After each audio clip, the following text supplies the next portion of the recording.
Hi, guys, and welcome back. This reading is for the zodiac sign of Aries. So, if you have your sun, moon, rising, or your Venus, because this is a love reading in the sign of Aries, this is the reading for you for the month of July. Let's see what messages we have for you.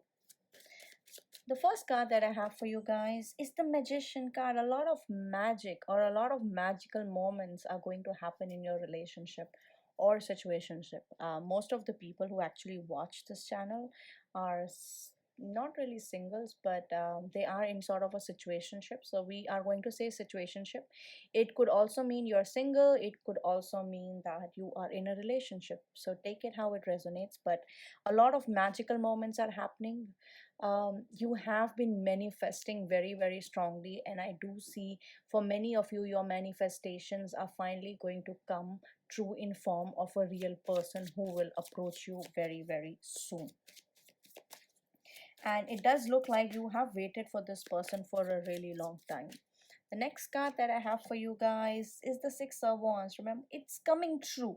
It is happening. It is absolutely happening for you guys. Even if you try to ignore it, dodge it, kick it, hit it, throw it, it is going to happen for you. Somebody is going to come towards you and they are going to make their presence known, and they are going to tell you that I am here. And for a lot of you, because I have the Judgment card at the bottom of the deck, it is going to be a karmic relationship. It is a relationship that has happened in your previous life and it is coming back towards you. In terms of the zodiac, I am seeing Sagittarius, I am seeing Aries, Leo, Sagittarius again, I am seeing the sign of Scorpio and Aquarius very, very prominently. So if it comes to people who are in sort of a relationship, I do see finally you either putting this person's name on your social media, but somehow you are going to have the spotlight on you and your relationship, like people are going to know that you guys are together. So that sort of thing, I do see it happening for many of you guys. Let's see what other messages we have. The next card is the Seven of Cups, and you guys are going to be spending a lot of time daydreaming. You are going to be thinking, because your one manifestation has come true. If you were rooting for a relationship with this person, it is happening. If you were rooting for some kind of clarification, or if you were rooting or hoping that this person would accept you publicly, it is happening. And you are going to have a lot of daydreams about it. You're going to be like, oh, what if we could do this, what if I could manifest this and that. I do see you doing a lot of things, but um, the only thing I would say is all these are fantasies. You have to live in the real, so make sure you don't forget the reality of the situation, because the fantasies look so beautiful.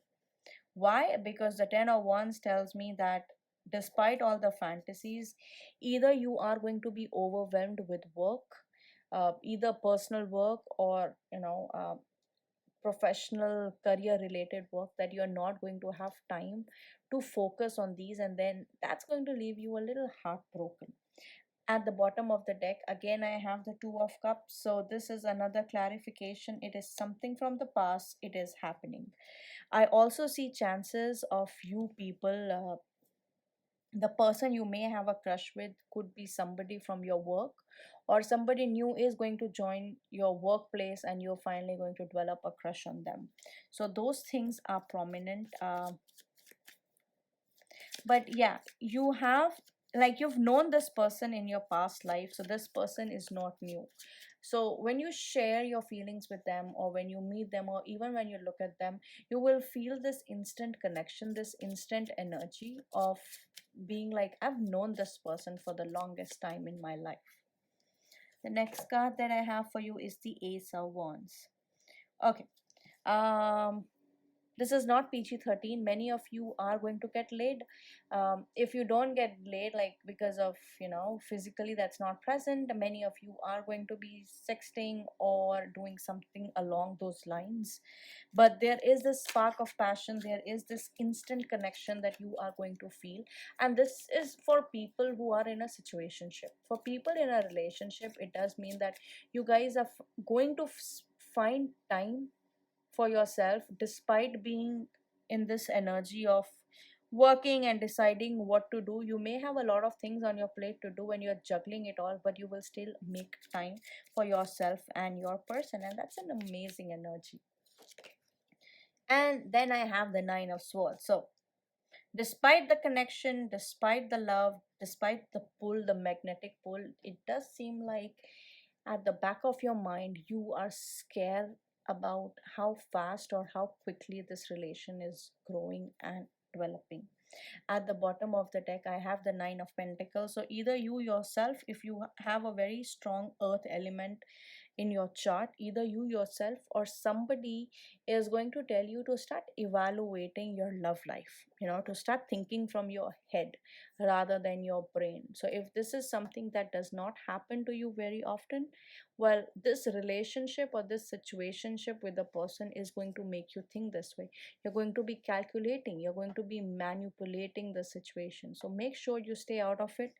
Don't measure the situation or don't benchmark it against what others do. Each relationship is unique, every person you meet is unique. So make sure you pay attention to that. Let's see from love messages, what kind of messages are we getting for a lovely Aries people. The first card that I've got for you is it is safe for you to love. Open your heart to give and receive the highest energy of all. See, told you this is going to happen. It is all right despite the connection, despite this particular card of feeling stressful for why it's happening so quickly. But this has never happened before. All those confusions and all that mindless chatter in your brain needs to stop. You really need to take things very, very slowly, because the person you're with, it's a karmic connection. It has happened in the past life. That means you have some sort of comfort, you have some sort of pull with this person. So hang in there. It is safe to tell them your feelings, but remember, you'll also have to juggle a lot of things at the same time. The next card that I have for you is true love. This is romance of a lifetime. Remember something about your past life, something that was not completed in past life is going to happen in this life. This is not for all of you, so don't try to force it to resonate. For some of you, the person you are with, the person you are dealing with, is going to end up becoming your partner, future husband, constant stable husband, or a boyfriend, whatever you want to call it. But this person is in for the long term, nothing for the short term. Do let me know if this reading resonates, and don't forget to check your other readings.